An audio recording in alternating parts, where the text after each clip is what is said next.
Hey guys, today we're going to look at Pluto retrograde and it's Penelope in London, and I'm going to show you here. Can you see this square? Because sometimes when I get my pointer it gets stuck. So you see this square here, and if you look, we have Pluto up here at 5 degrees, and I'm going to go, if I go a second forward, then you can see that little black mark there that says S. That's when it went stationary, which was the 5th of May, May the 5th, at 15:34 GMT.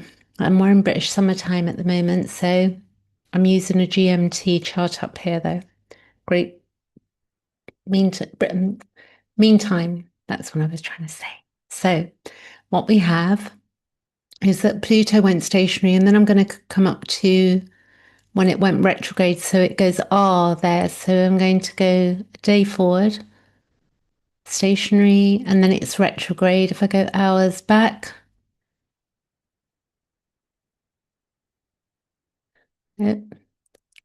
RX, we're looking for R, that's back, that's S, that's still stationary.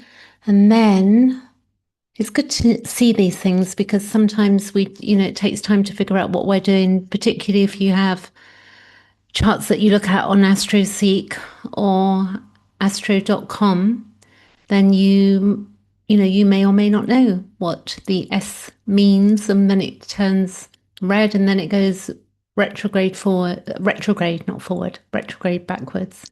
So minute, and if I go, that was an hour, so let's go minutes. And I want to see where the moon, what degree the moon was when it went RX. There you go. So this is to the minute. So the moon was at 2 degrees of Capricorn, 22 degrees. And there is Pluto. Now, Pluto's doing some interesting things, and it is going to go retrograde back. I'm going to talk about it. So Pluto in Aquarius. And I was having a look at the Sabian symbol, the reflection on that. And I'm calling this the great severance and the soul's evolutionary leap. So we're talking about Pluto and where Pluto is right now. I've just shown you and what it means for us at a very deep soul level. And Pluto, if you just started following astrology, you may not know, but Pluto was in Capricorn since 2008, and it took 16 years of Pluto moving through the sign of structure, authority, institutional power, and bones of civilization itself.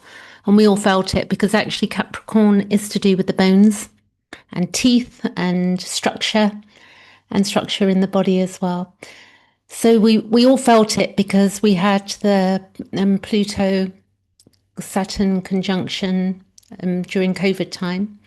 And it's slow, grinding, dismantling of systems. This is what it means. We once believed were permanent, and the exposure of corruption at the highest levels, the collapse and reformation of financial structures, governments, hierarchies. And that was Pluto in Capricorn. And doing what Pluto in Capricorn does, it began to strip down everything to what was essential and true, and destroying what has become rotten, outlived its purpose. So we've now got Pluto in Aquarius, and it's been there. If we go back, I'm going to show you. So if I go back a year and we go 20, that's 2026, May the 7th here. That's 2025. That's 24, and that's 23. So it was in 2022 on May the 7th, it was 28 degrees of Capricorn.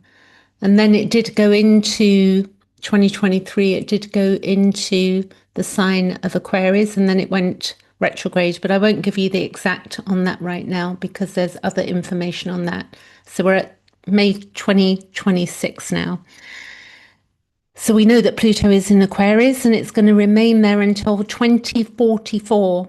And we are in the early days of this because it's a 20-year transit that will fundamentally alter the nature of human consciousness and human society. The ruler is Aquarius. And we've got the end of the Pluto Capricorn is gone. that we've lived through. And as you can see, 5 degrees is the early degrees, and it's going to go retrograde. And I'll show you that a bit later in this conversation. So Pluto in Aquarius, what does it mean? So at its heart, this is a transit about the severing of attachments.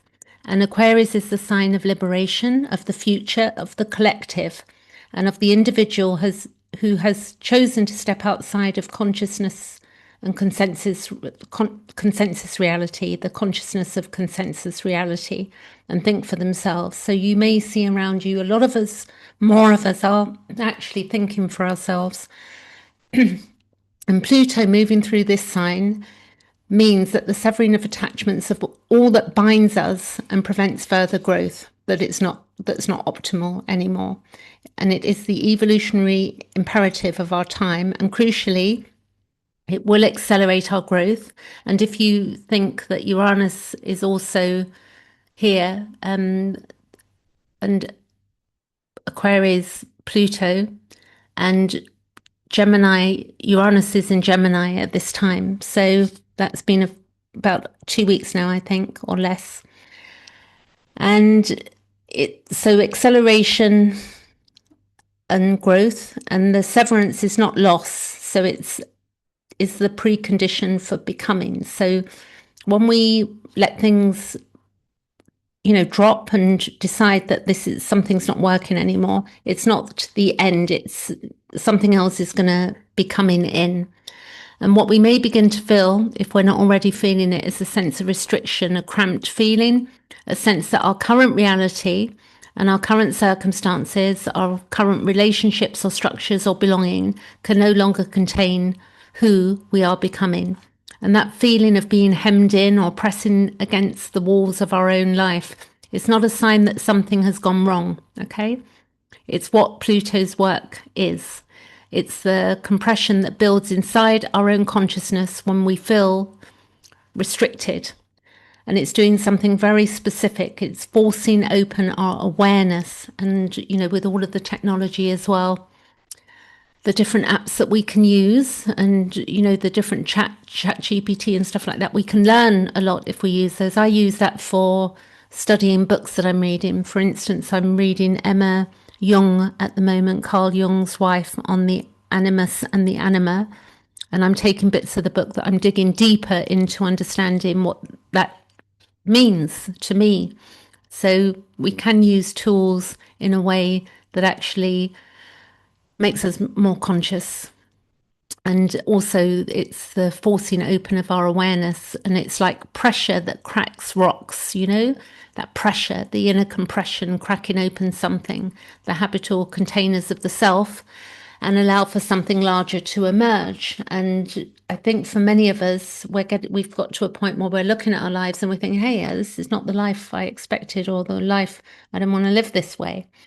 So what comes through that opening can be remarkable. And, because it's Uranian energy as well, it may not be what we expect. It could be a shock, but shocks are not all bad. It could be shocking in a good way.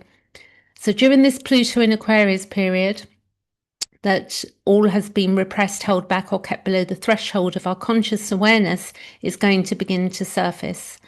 And if we look, what I mean by that, it's like in evolutionary astrology, we work with the understanding that the psyche holds not only the material of this lifetime, but also, past memory. And Uranus energy is the higher mind as well.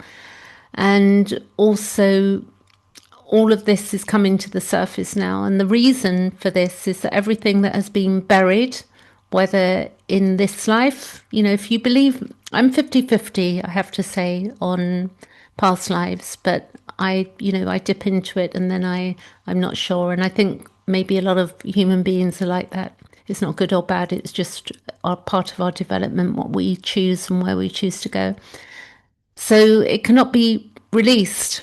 What's keeping us bound cannot be released until we see it. So it's like the bird in a cage. If a bird is purchased and it's put in a cage and you open the door, it's not aware that there's somewhere else to go, that it can leave the cage. So until we see it, we're not aware of it. And Pluto in Aquarius is insisting on release, insisting on freedom from everything in the past and in the present that is holding us back from our next evolutionary form. And this means that alone time can become genuinely sacred during this period. So if you're feeling that you are spending more time on your own, doesn't mean you spend all your time on your own, but you need more time on your own. It's, important because we can have conversations with ourselves and we can study things and we can figure things out. And with detachment from the noise of consensus reality, is with that, it allows a dispassionate analysis of our own lives and what we would want to take place. So when we step back and when we create space and silence, we can survey the dynamics that have brought us to this exact moment. And if we're always rushing around, then we don't get to do that. We don't get to think. We're just doing one thing after the other. So when we withdraw, we can see patterns, pattern recognition. Also, maybe the way we were raised and how we basically, a lot of our beliefs become patterns. They're not our own belief systems. We can see what has been driving us beneath the surface as well. So you cannot see any of this clearly from inside or the middle of it. Yeah. The soul needs altitude as well, to rise up, look down upon things, not look down, but, if you floated up out of your body and you were looking down on your situation and all the things that you consider to be problems. And when we begin to look at the bigger picture, we can begin to move things around and decide, well, that's not working for me, and this is working for me, and this is where I want to go. And also, then we can witness our consciousness. So I've been doing a lot of that, where I began to witness my own consciousness, and particularly reading The Anima and the Animus. And Emma Jung, she talks about the withdrawal of projections. So that's not a spiritual bypassing type thing. That's more of a way of operating, like when we are able to look at ourselves and look at the patterns, we can see where those certain patterns are causing us certain issues. And it's a good thing to look at. So if I had a layer here, because Pluto is currently retrograde, so Pluto's gone retrograde, okay? Here. And this changes the quality of what we are working with because it's not direct. So Pluto retrograde, the entire thrust of its symbolism shifts inward. So instead of being outward and transformation going outwards, it's inward. And Pluto retrograde's intention is to liberate us and to decondition. Many people are born, there are 5-6 months a year, let's say Pluto's retrograde. So therefore, a selection of the population are born with retrograde planets, and then some people are born with it direct. So Pluto retrograde is an intention to liberate and decondition. It's not an external event. It's more of an intention, an inner intention. And this can help us make choices to either cooperate with that intention or resist. So Pluto in evolutionary astrology is about, understanding and our spiritual path, whether we're going to resist something or whether we're going to cooperate with the changes that are taking place and that we want for ourselves. Are we going to resist that we need to do something, or are we going to say, this is something I'm going to change? And Pluto in Aquarius as well, it's the collective. It contains the collective dreams, hopes and dreams. So when Pluto is direct, then the lessons that we face are in the outside world. They're out in the world. They're in circumstances and events. So Pluto retrograde, it's turning back inwards. And it's asking us to review, to look what we've been learning and whether we've integrated what we've been learning or whether we've only been sort of, not sort of half, really not doing, what we said we wish to do for ourselves or release as well. And this is important because it's very particular the way this is working, the pressure of Pluto retrograde, you know, it, the it's orientated to largely to consensus thinking. So it's not just about the individual, it's consensus as well. The outer planets are more a collective.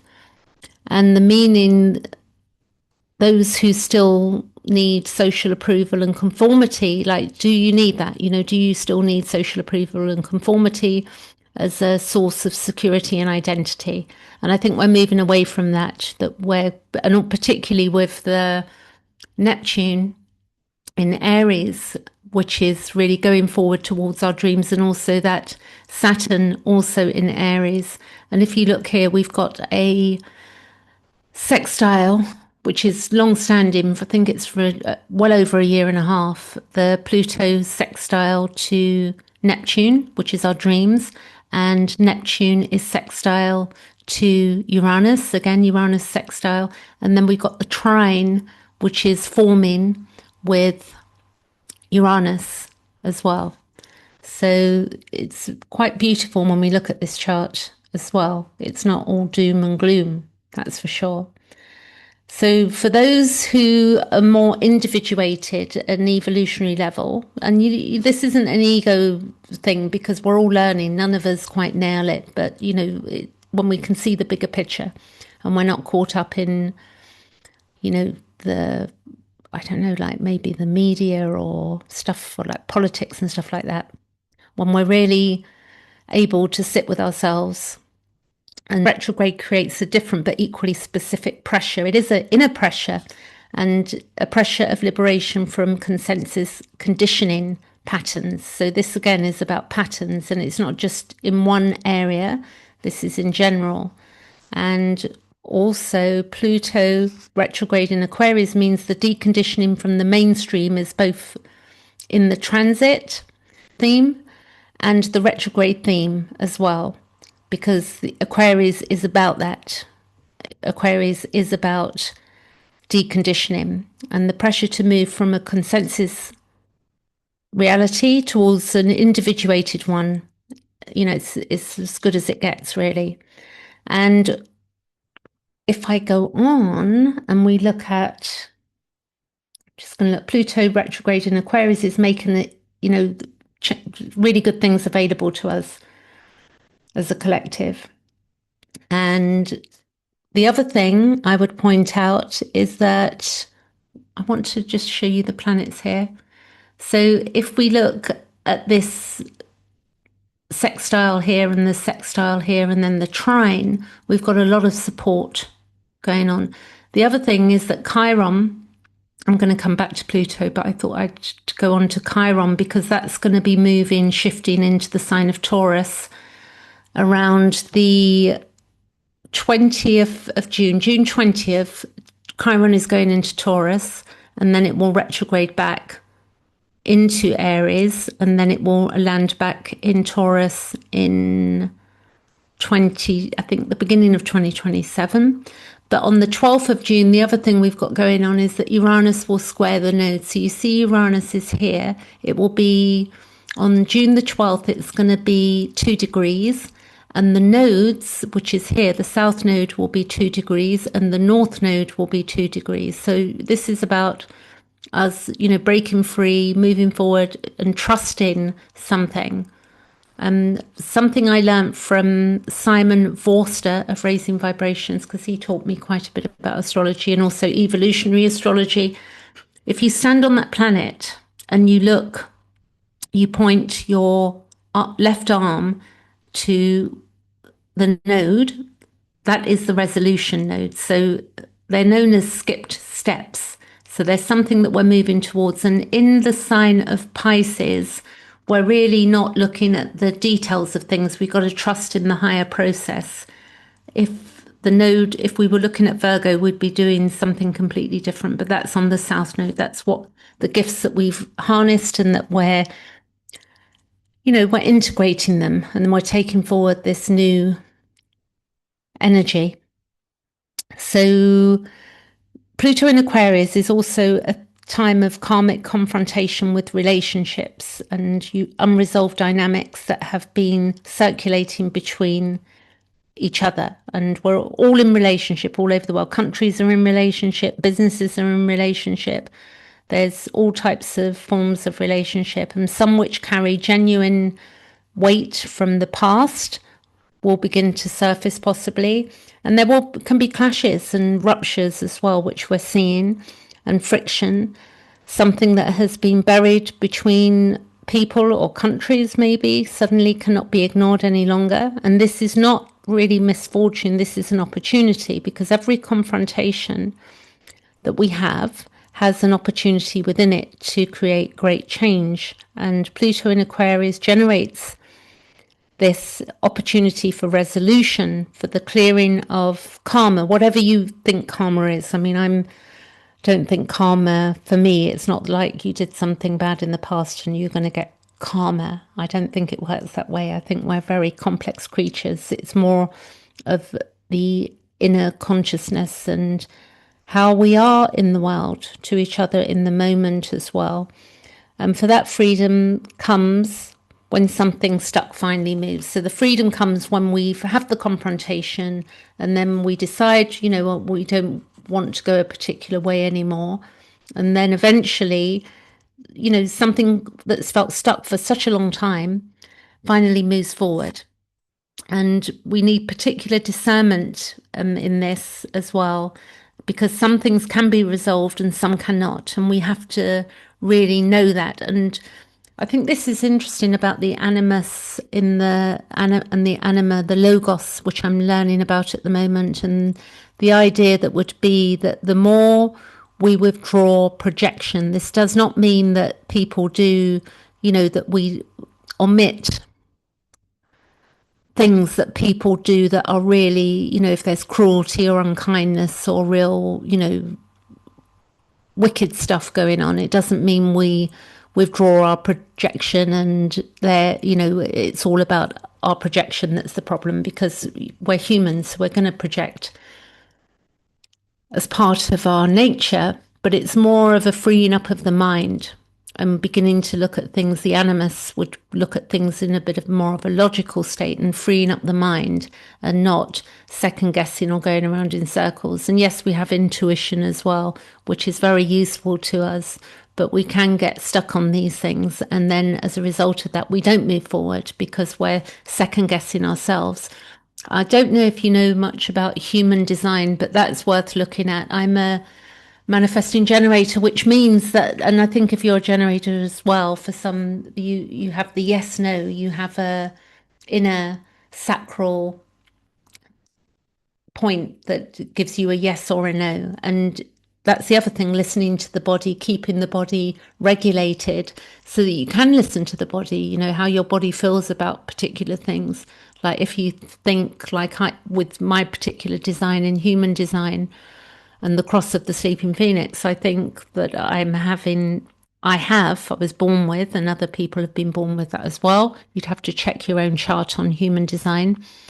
And if you don't know what I'm talking about, you can ask me in the comments when I refer to this, and I can put you onto a video that somebody else did on this subject, on the cross of the sleeping phoenix, because we are going into huge changes in 2027. It's the cross of planning, I believe, is ending, and then it becomes the cross of the sleeping phoenix, which is an interesting subject. So we do need discernment and remembering that not all things can be resolved. And where resolution is possible, bring everything you have to it. Like if you have something that you need to deal with, whether it's a health matter, a financial matter, life path matter, like what you want for yourself, but where we encounter something genuine that is irresolvable, then we have to know that that dynamic itself is preventing our growth. So we can prevent our own growth by saying, I'm going to stay where I am and I'm going to do this same thing that hasn't been working and trying to make it work. And this is where I think the animus for the feminine anyway comes in, and really we can have a logical conversation with ourselves And Pluto in Aquarius gives us the permission and the necessity to, make these moves. And again, the Uranus in Gemini, speak those things too in new ways, communicating these things in ways. And if we feel, a parting of ways, then that can be a natural movement. We don't have to, we can end things. Most human beings don't, but we can end things on good terms with people. But clearly it takes two. So when we end things on good terms, or we end things that aren't in a way that's not unkind, then it's like we're not creating new issues for ourselves, new, karmic issues. So it's also said that the relationships that will matter enormously during this period are those where growth is mutually encouraged. So when somebody's encouraging you to grow, they're encouraging you in a healthy way. Those relationships, those where you're allowed to be exactly who you are, because it's Uranian energy and it's Pluto Aquarius, and where people allow you to be yourself. If people are nitpicking you and finding fault with you, or, and I've had this myself, where people just find faults and they, pick on you, then the point would be that they're not really helping you with your growth at all. We need encouragement. We don't need nitpicking. So also it's useful to have people who can witness and hold space for our own individuation, and us also theirs. Some people can feel very threatened by individuation. If you say you're going to do something, it could be if you start a business or you're writing a book, as an example, people can, they can sort of knock you down. People can say, oh, I don't know if that's a good idea. So watch out for those people that are, because really they're talking about themselves when they say these things. Often people come from their own experience. If you think when you give advice to others, generally you're coming from your own experience. And that's what we're all basically doing. So listen carefully to what people are saying. And equally, we could be called to hold that same quality of space for others. So to encourage growth, and even when it's, their directions are unfamiliar to ourselves, instead of saying, oh, I don't think you should do that, really help people out and encourage what needs to be encouraged. We all need encouragement. It's wonderful when people say something authentically and genuinely nice about a part of ourselves. So this could change the nature of the way we share things as well, and the willingness to support another person's individuation, even if it is the cost of the relationship as well. And that's the Aquarian ideal. Some connections end and new ones will form, and there will be a drawing together of people, of souls who are having the same idea, same orientation, same evolutionary hunger for the same, they want something that's better and greater. And also similar commitment and growth over comfort. So you may find that you're drawn to others who are walking a similar path, who have perhaps walked further along it, and those people are just wonderful. Like when we meet people that have done something, then we can ask them, how did you do that, and take advice from people that have actually done something and where it has been successful, or where they've had difficulty. It's like learning from people, so we can make sense of what we're living through ourselves. So validation from those who understand this is really valuable. And it's not a weakness to need or to be seen by somebody who already knows the landscape. It is the gift of Pluto Aquarius. That's what it's preparing to deliver. I want to look at the Sabian symbol here. You see here, this is 5 degrees, and I follow a guy called James Burgess online. His webpage. He has a YouTube channel as well. And it's fascinating, the Sabian symbol. So he talks about, so you can check him out. And for this degree, because when you have a Sabian symbol that's 5 degrees, you total it to the next degree. So it becomes 6 degrees. So you would look at 6 degrees. and Pluto is currently at 5. And the Sabian symbol that corresponds to this is the 6 degree 6. And the symbol of this is quite brilliant. You know, it's where when we look at Aquarius, so it's something, I'm going to put that little video below so you can have a listen to that, what he says about that. And it's deeply moving in the context of everything Pluto Aquarius is asking of us, because what it says is the inner work and the confrontations, the shedding of, and the solitude, also the dispassionate witnessing of one's own life. You know, all of this is not personal, it's transpersonal. And when we do this work, we're allowing Pluto in Aquarius to move through us and transform us, and we become a vessel for something much larger than our individual histories, because it is about the collective now. We have to work together, you know, with the fertilizer that's not coming through, as an example, which we know about, and the flights are being cancelled as well because of lack of fuel. So we don't know where we're heading at the moment with all of this, you know, closure of the Iranian river that allows for all of these, you know, boats to come through. And let me see, I'm going to find this Sabian symbol I've just decided so I can tell you what it's called. It's called Performer of a Mystery Play. Okay, so if I read this to you briefly, Aquarius 6 degrees, our roles as agencies of higher forces. Not only do we live out our human lives in simple workday ways, but we also serve the function of bringing higher mysteries to the earth, channeling ancient archetypes in our own unique fashion. And he mentions here in this website, which is jamesburgess.com, he mentions, today we still see acted out the old rituals that bind a group into awareness of ancient archetypes. From the Mardi Gras to Easter parades, Father Christmas to Halloween, pumpkin monsters. This is because they provide an essential method to raise individuals out of personality and into a collective group consciousness. It is how we learn to surrender self to transpersonal realities with the attendant remembering of the awareness of our larger responsibilities. So it's a masked figure performs ritualistic acts in a mystery play. I'll put the link for this video in the description box. It's very short. They're about 10 minutes on these Sabian symbols.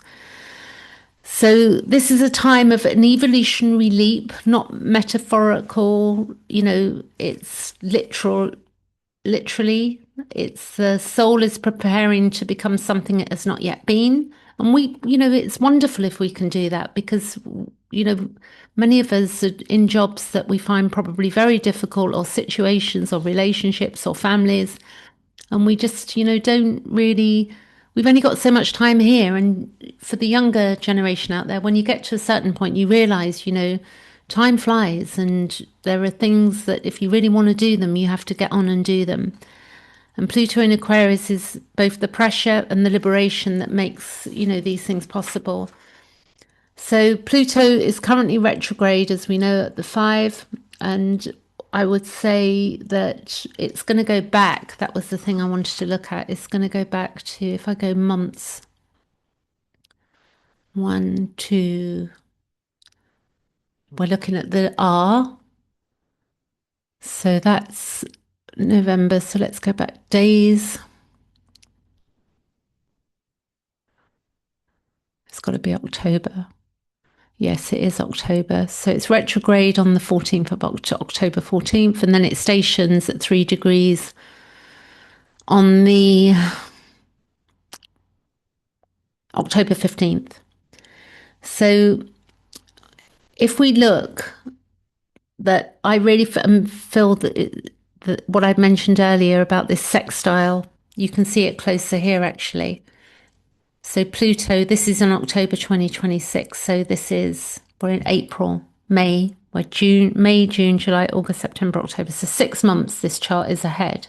And if we look at the Pluto, and it's sextile to Neptune, which will also be retrograde then. And it's also sextile to Neptune is sextile, Uranus is sextile to Neptune, and that's retrograde. And then you've got this trine going on. And then when that goes, they go direct, they'll meet again. So they're in the sky together doing their thing. So this configuration between those three outer planets right now, in the truest sense, is carrying us. You know, it's carrying something. Pluto in Aquarius and Uranus in Gemini are in the trine that I just mentioned. They are both in air signs. And Neptune is now in Aries, is sextile in both, which I showed you. And what this means in practice is that these three transformative forces are in a relationship of mutual support and creative flow rather than tension. They're working together. This is just stunning, really, to see it.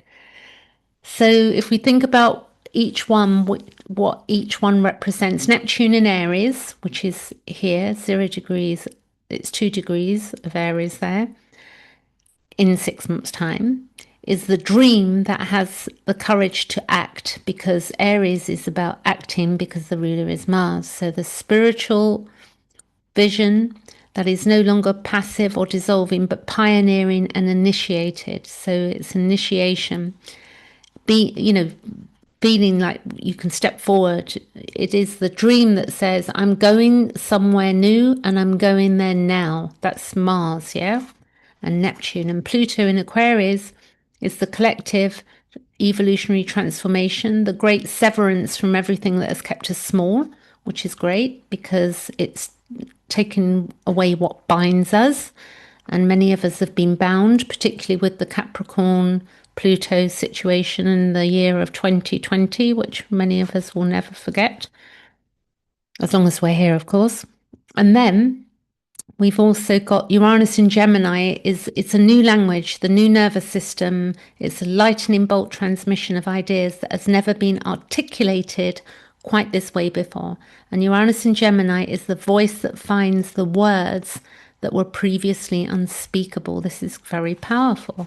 And with that beautiful sextile, and a trine. And these three, they're in dialogue, and the dream of Neptune in Aries is feeding the transformation of Pluto in Aquarius, and the transformation of Pluto in Aquarius is finding expression through communication with the Uranus in Gemini. And Uranus in Gemini is electrifying the Neptunian dream into motion. So it's all being amplified and supporting, there's support there. And we are being carried in many ways. And the work is real and it is demanding. But the sky itself is in a configuration which has grace around it. So that is that for today. I think let's see if there's any more. I'm going to look. You can see the little cross there. We're just going to see what else is going on. This is 6 months ahead, this chart. But if I go back to, not days, months, I'm just going to read you a few of the aspects and then I'm done for today. So let's see. It's late here in London. 7th of May, May 7th. So the sun here, I think that's in a trine to the moon.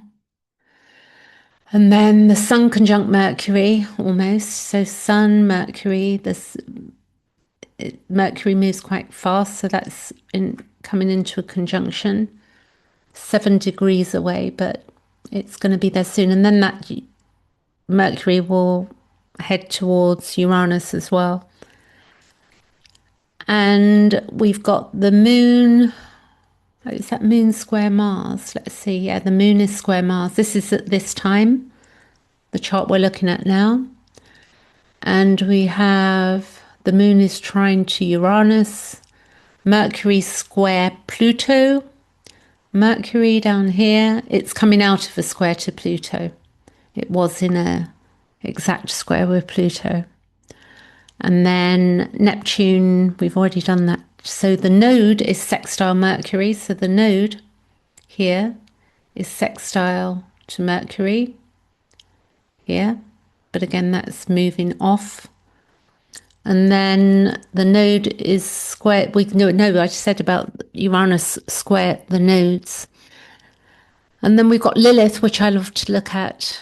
Lilith opposition Venus, Lilith trine to Mars, Lilith trine to Chiron. So that's the feminine, like the anima and the animus, the feminine. It's an archetype. You know, it's not an actual person. It's an archetype. It's a feeling. It's raw.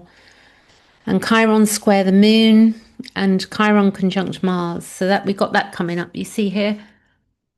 Chiron, Mars is there, and it will become moving on to Chiron, which we can feel a bit wounded around that time. Mars and Chiron in Aries. There can be, but we'll look at that next week when I do the next moon video. Okay, I'll leave it there. You can check the description for the Sabian symbol. And then the other thing, if you want to book me, you can see my webpage there as well, so you can check that out. And if you've got any questions, let me know. Let me know where Pluto is for you going retrograde. It's in my second house. It's been in my second house forever because my second house starts at 5 degrees. It's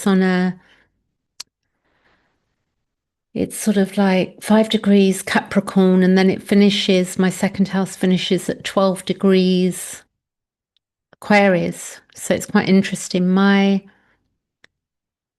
second house has got 3 different, I don't want to confuse you. I probably be better off if I've shown you, but it's got 3 different signs in it. So I've got Capricorn, a bit of Capricorn and a bit of Aquarius. No, I haven't got 3, I've got 2. Okay. I've got 2. I've got Capricorn in my second house and Aquarius, which is interesting. Anyway, I'm leaving it there. Catch you later.